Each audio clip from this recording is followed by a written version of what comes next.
Rainbow classes Ratanpura YouTube channel में आप सभी का स्वागत है। आज हम लोग गोधुली भाग 2 कक्षा 10 के लिए जो गोधुली हिंदी के रूप में है, और हम लोग आज हिंदी के काव्यखंड में जो चौथा अध्याय है स्वदेशी, जिसका कवि बद्री नारायण प्रेमखन है। आज हम लोग स्वदेशी अध्याय से जो महत्वपूर्ण वस्तुनिष्ठ प्रश्न है, जो 31 वस्तुनिष्ठ प्रश्न आप लोग के लिए लेकर आए हैं, आप लोग निश्चित रूप से इसको देखेंगे। और बिहार बोर्ड में जो हिंदी में 50 वस्तुनिष्ठ प्रश्न पूछते हैं, उसका आप निश्चित रूप से आसानी से सभी प्रश्न का जवाब देंगे अगर आप सभी अध्याय अर्थात गद्य खंड और काव्यखंड में जो भी कहानी है और कविता है, अगर वो सभी कविता और कहानी की वस्तुनिष्ठ प्रश्न को हल करते हैं तो आप निश्चित रूप से सभी वस्तुनिष्ठ प्रश्न का निश्चित रूप से जवाब देंगे। तो चलिए हम लोग चौथा जो अध्याय स्वदेशी है, उसका जो महत्वपूर्ण वस्तुनिष्ठ प्रश्न है, जो 31 वस्तुनिष्ठ प्रश्न आप लोग के लिए लेकर आए हैं, जो उसमें से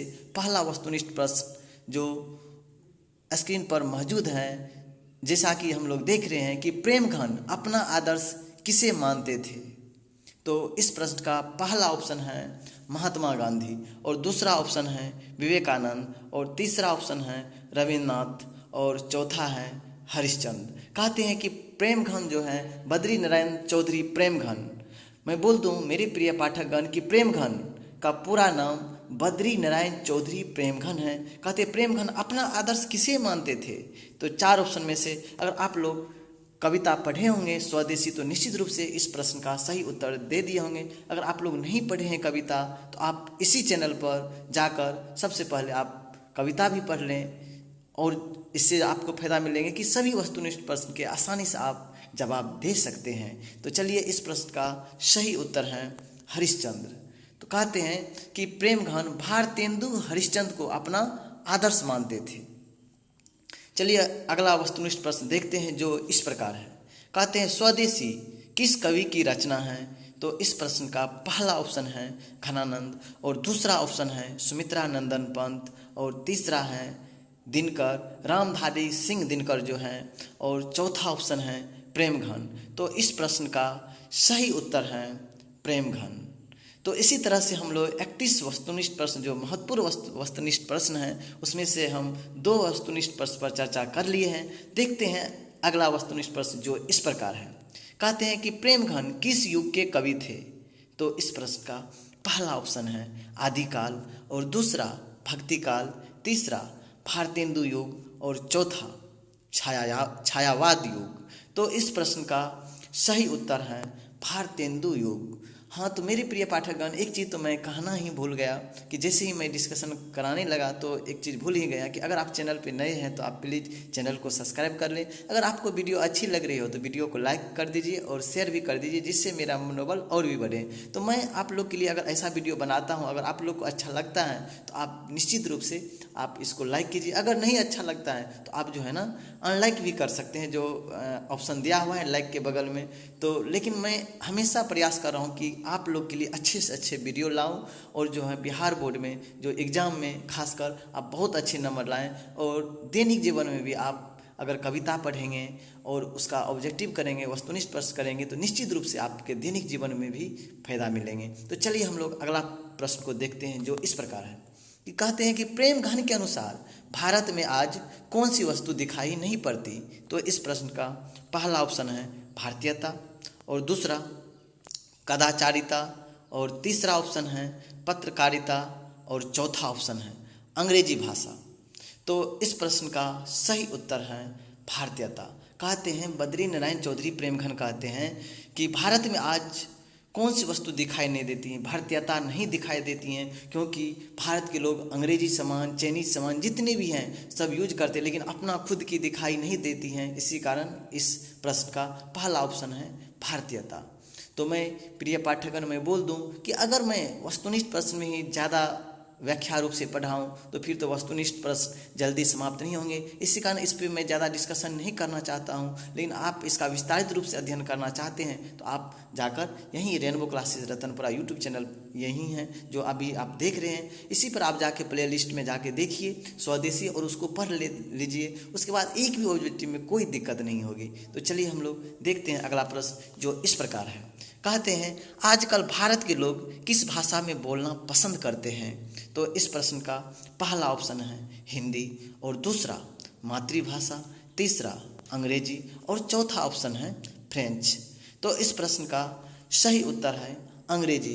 कहते हैं आजकल के भारत के लोग किस भाषा में बोलना पसंद करते हैं? अंग्रेजी में। कहते हैं कि कुछ तो हिंदी में बोलते हैं, उसमें भी 2-3 वर्ड, जैसे मैं बोला अभी 2-3 वर्ड, कहते हैं कि शब्द को जो है ना वर्ड बोल दिए जिस तरह से कि अंग्रेजी में बोलते हैं, और कि बहुत लोग जो है ना दिखावे के लिए भी अंग्रेजी में बोल देते हैं। ये नहीं कहते हैं कि बद्री नारायण चौधरी की अंग्रेजी गलत है, लेकिन उसका उपयोग क्या है उस तरह से करने हैं। ये नहीं कि अब हम अपना जो मूल भाषा है हिंदी है, जैसे वैसे तो मूल भाषा संस्कृत है, लेकिन हम लोग का जो भाषा भी है हिंदी है, इसको हम लोग भूलते जा रहे हैं और विदेशी भाषा को दैनिक जीवन में ला रहे हैं। तो दैनिक जीवन में अंग्रेजी भाषा को लाने चाहिए, लेकिन हम लोग जो अपने मूल भाषा उसको भी नहीं भूलने चाहिए। इसी कारण बद्री नारायण चौधरी खासकर हम लोग जो भारतीयता है, और हम लोग पे खासकर चोट मारा है कि हम लोग भारतीयता को भूल रहे हैं।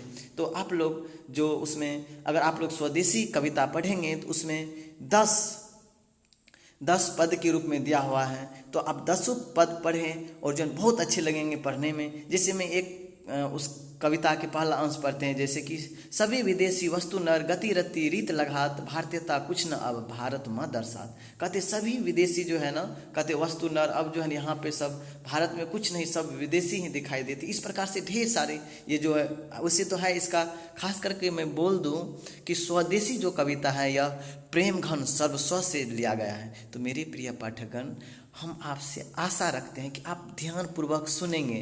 तो ये नहीं, देखिए हम बोलते हैं तो इसका मतलब ये नहीं कि हम वैसे जो है ना आउट ऑफ रेंज जा रहे हैं। हम सिलेबस के अंतर्गत हैं, जो चीज़ पूछेंगे वही चीज़ हम बोलेंगे। जैसे मैं बोलूँ कि स्वदेशी कौन से ग्रंथ से लिए गए हैं, तो ये प्रेम घन सर्वस्व का ही भाग है और उसी के दोहे का लिया गया है। ये कुछ अंश है स्वदेशी। जो आपसे पूछेंगे स्वदेशी किसका अंश है, तो प्रेम घन सर्वस्व से ही संकलित है यह दोहा।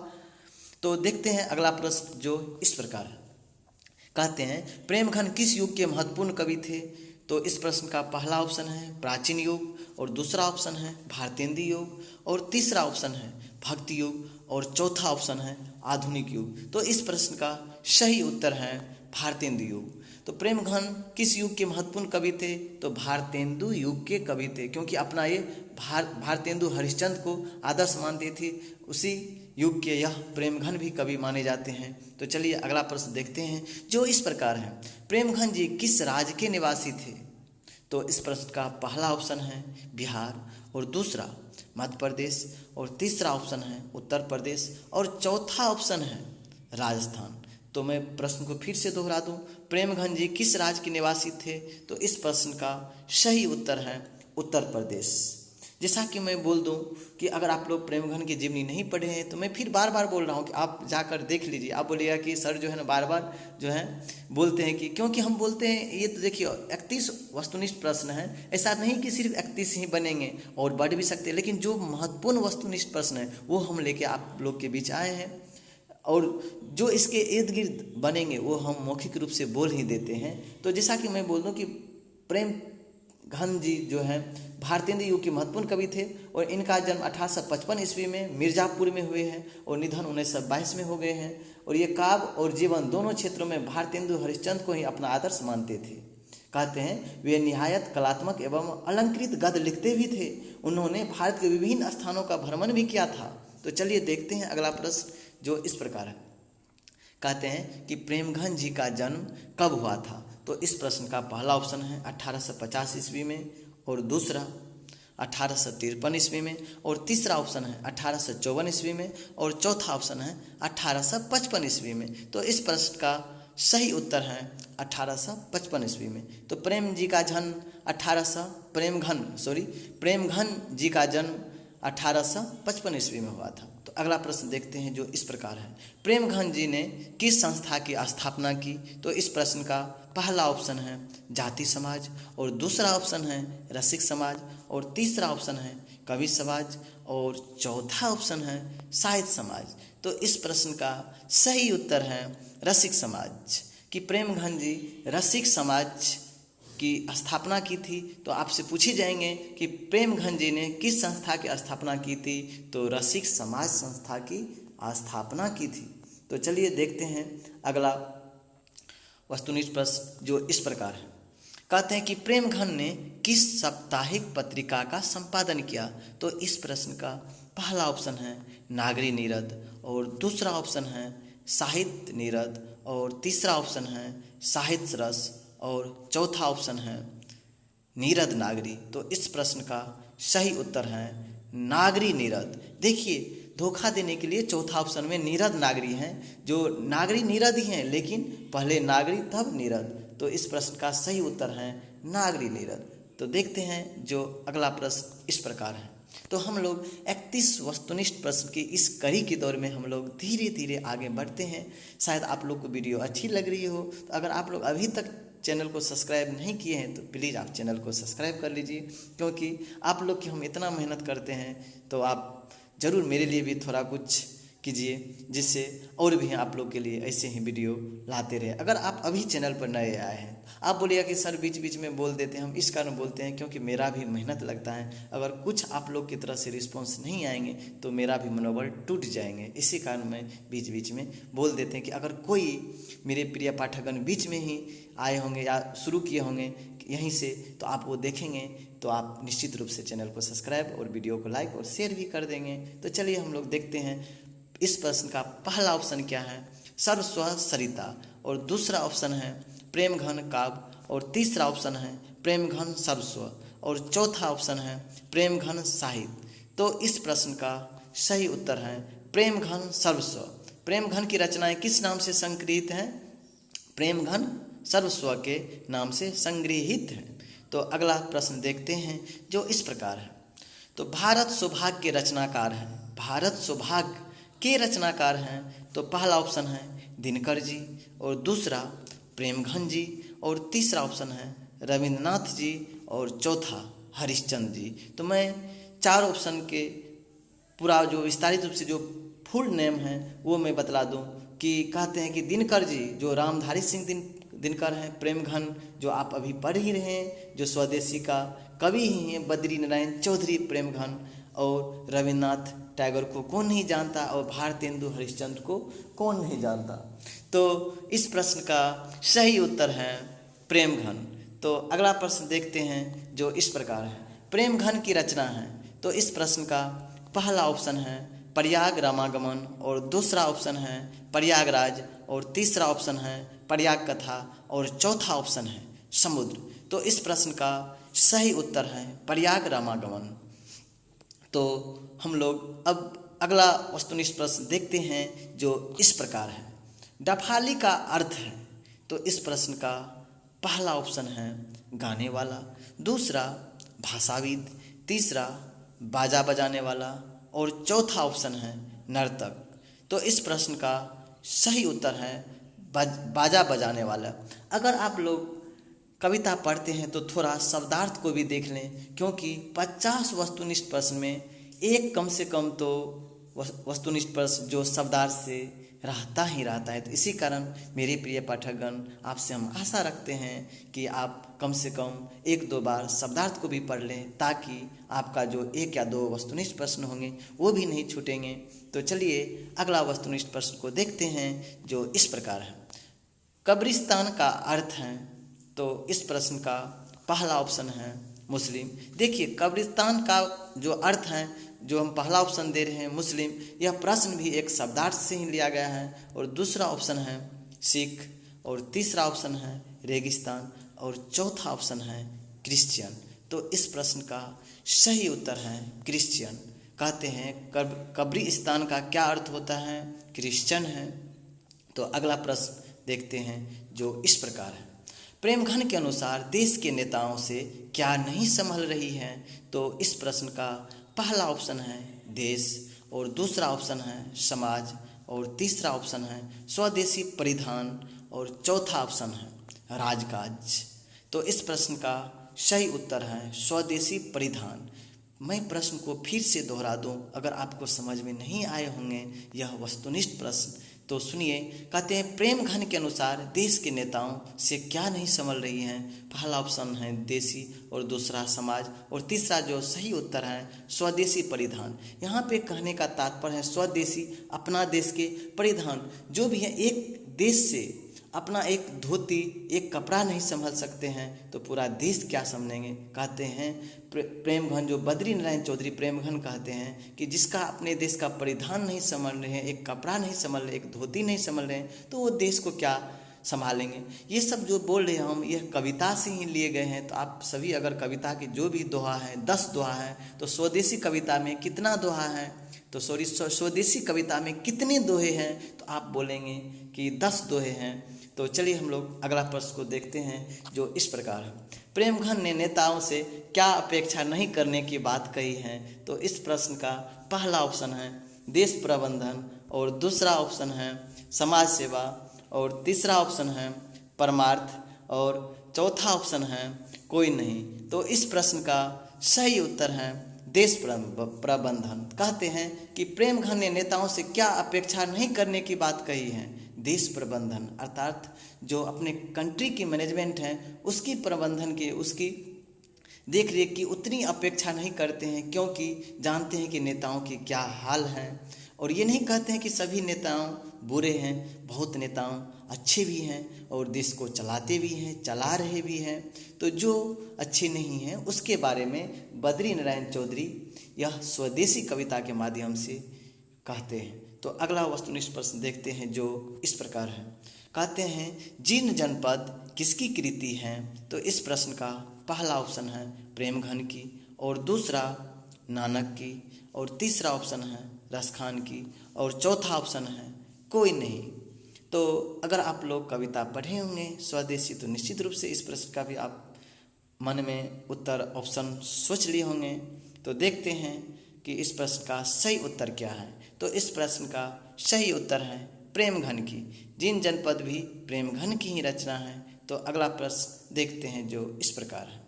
स्वदेशी शीर्षक पाठ्य पुस्तक में संकलित कविता किस छंद में है। तो इस प्रश्न का पहला ऑप्शन है चौपाई में, और दूसरा दोहा में, और तीसरा सोरठा में, और चौथा छप्पड़ में। तो इस प्रश्न का सही उत्तर है दोहा। मैं पहले ही बोल चुका हूँ कि स्वदेशी कविता में 10 दोहे हैं, जिसको हम दोहे ही कहते हैं, जो प्रेमघन के द्वारा दिया गया है। तो अगला प्रश्न देखते हैं जो इस प्रकार है। विदेशी से कवि का क्या तात्पर्य है। तो इस प्रश्न का पहला ऑप्शन है अंग्रेजी, दूसरा अमेरिका, और तीसरा फ्रांस, और चौथा ऑप्शन है जापान। तो इस प्रश्न का सही उत्तर है अंग्रेजी। यह तो हम लोग पहले से भी जानते होंगे कि विदेशी मतलब जो अपने देश की नहीं है, अंग्रेजी। लेकिन खास करके स्वदेशी अध्याय में अंग्रेजों के लिए विदेशी शब्द का प्रयोग किया गया है। तो अगला प्रश्न देखते हैं जो इस प्रकार है। इनमें कौन नाट्य कृति है। तो पहला ऑप्शन है मानसरोवर, दूसरा विपथगा, और तीसरा मृगनयनी, और चौथा ऑप्शन है भारत सुभाग। तो इस प्रश्न का सही उत्तर है भारत सुभाग। भारत सुभाग जो एक नाट्य कृति है। तो अगला प्रश्न देखते हैं जो इस प्रकार है। प्रेमघन ने किस समाज की रचना की। तो पहला ऑप्शन है धनी समाज, दूसरा कलावत समाज, और तीसरा ऑप्शन है रसिक समाज, और चौथा ऑप्शन है भक्त समाज। तो इस प्रश्न का सही उत्तर है रसिक समाज। तो प्रेमघन ने रसिक समाज की स्थापना की थी। तो हम लोग धीरे धीरे 31 वस्तुनिष्ठ प्रश्न की इस कड़ी की दौर में धीरे धीरे आगे बढ़ते हैं। देखते हैं अगला प्रश्न क्या है। अगला प्रश्न जो इस प्रकार है। प्रेमघन का जन्म कब हुआ था। प्रेमघन का जन्म कब हुआ था। तो इस प्रश्न का पहला ऑप्शन है मिर्ज़ापुर में, और दूसरा लखनऊ में, और तीसरा ऑप्शन है इलाहाबाद में, और चौथा ऑप्शन है बनारस में। तो इस प्रश्न का सही उत्तर है मिर्ज़ापुर में। तो अगला प्रश्न देखते हैं जो इस प्रकार है। प्रेमघन ने रसिक समाज की स्थापना कब की। तो इस प्रश्न का पहला ऑप्शन है 1870 में, और दूसरा 1872 में, और तीसरा ऑप्शन है 1873 में, और चौथा ऑप्शन है 1874 में। तो इस प्रश्न का सही उत्तर है 1874 ईस्वी में। प्रेमघन ने रसिक समाज की स्थापना 1874 ईस्वी में किया था। तो अगला प्रश्न देखते हैं जो इस प्रकार है, कवि प्रेमघन समाज के किस वर्ग की आलोचना करता है? तो इस प्रश्न का पहला ऑप्शन है दुख भोगी, और दूसरा विलासिता भोगी, और तीसरा ऑप्शन है सुविधा भोगी, और चौथा ऑप्शन है आलस भोगी।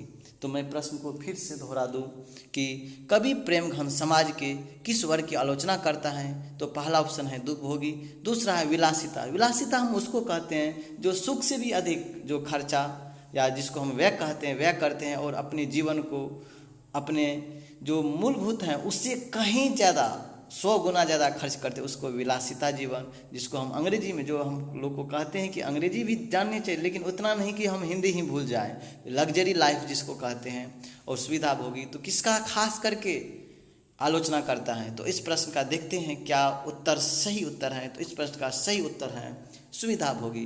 तो कवि प्रेमघन समाज के किस वर्ग की आलोचना करता है? तो सुविधा भोगी वर्ग की आलोचना करता है। तो अगला प्रश्न देखते हैं जो इस प्रकार है, कवि के अनुसार भारतीय को क्या अच्छा लगने लगा था?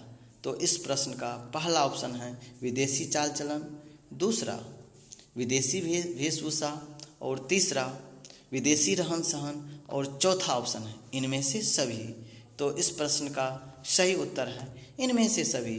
कहते हैं कि कवि बद्रीनारायण चौधरी प्रेमघन की भारतीय को क्या अच्छा लगने लगा था? विदेशी चाल चलन भी अच्छा लगने लगा था, और विदेशी वेशभूषा भी अच्छा लगने लगा था, विदेशी रहन सहन भी अच्छा लगने लगा था। इसी कारण इस प्रश्न का सही उत्तर है इनमें से सभी। तो अगला प्रश्न देखते हैं जो इस प्रकार है, प्रेमघन ने मुख्य रूप से किस भाषा में काव्य रचना की? तो इस प्रश्न का पहला ऑप्शन है ब्रज भाषा में, दूसरा देवनागरी भाषा में, तीसरा भोजपुरी भाषा में, और चौथा कन्नड़ भाषा में। तो इस प्रश्न का सही उत्तर है ब्रज भाषा में। तो प्रेमघन ने ब्रज भाषा में इस स्वदेशी कविता की रचना की है। तो अगला प्रश्न देखते हैं जो इस प्रकार है, प्रेमघन ने इनमें से किस मासिक पत्रिका का संपादन किया? तो इस प्रश्न का पहला ऑप्शन है नागरी नीरद, और दूसरा प्रयाग रमागमन, और तीसरा आनंद कादम्बिनी, और चौथा ऑप्शन है आनंद अरुणोदय। तो इस प्रश्न का सही उत्तर है आनंद कादम्बिनी जो मासिक पत्रिका है इसका प्रेमघन ने ही संपादन किया था। तो अगला प्रश्न देखते हैं जो इस प्रकार है, प्राचीन भारत में चारों वर्णों में चा थी? तो इस प्रश्न का पहला ऑप्शन है कलावृत्ति, और दूसरा दासवृत्ति, और तीसरा ऑप्शन है दोनों, और चौथा कोई नहीं। तो इस प्रश्न का सही उत्तर है दासवृत्ति। कहते हैं प्राचीन भारत में चारों वर्णों में क्या चाह थी? दासवृत्ति की चाह थी। कौन चीज़ की? दासवृत्ति की। तो अगला वस्तुनिष्ठ प्रश्न देखते हैं जो इस प्रकार है, प्रेमघन ने 1874 ईस्वी में किस समाज की स्थापना की? तो इस प्रश्न का पहला ऑप्शन है आर्य समाज की, दूसरा ब्रह्म समाज की, तीसरा रसिक समाज की, और चौथा ऑप्शन है इनमें से कोई नहीं। तो इस प्रश्न का सही उत्तर है रसिक समाज की। तो हम लोग 31 वस्तुनिष्ठ प्रश्न को धीरे धीरे आगे बढ़ाते हैं और अगला प्रश्न देखते हैं जो इस प्रकार है, प्रेमघन की मृत्यु कब हुई? तो इस प्रश्न का पहला ऑप्शन है 1918 ईस्वी में, और दूसरा 1920 ईस्वी में, और तीसरा ऑप्शन है 1922 ईस्वी में, और चौथा ऑप्शन है 1924 ईस्वी में। तो इस प्रश्न का सही उत्तर है 1922 ईस्वी में। तो प्रेमघन की मृत्यु 1922 ईस्वी में हो गई थी। जैसा कि आप लोग अगर जीवनी पढ़े होंगे तो प्रेमघन की तो निश्चित रूप से आप लोग को मालूम हो गया होगा। और कहते हैं कि जब यह जीवन थे तो वे साहित्य सम्मेलन के कलकत्ता अधिवेशन के सभापति भी रहे हैं। तो आपसे ये भी पूछ सकते हैं कि कलकत्ता अधिवेशन के सभापति कौन रह चुके थे जब यह जीवन थे? तो प्रेमघन कलकत्ता अधिवेशन के सभापति भी रह चुके हैं। तो इस तरह से स्वदेशी कविता समाप्त होती हैं। अगर आप लोग को वीडियो अच्छी लगी हो तो आप ज़रूर से ज़रूर वीडियो को शेयर करेंगे, लाइक करेंगे और चैनल को सब्सक्राइब भी करेंगे। और आप लोग को यह वीडियो देखने के लिए मेरे तरफ से धन्यवाद।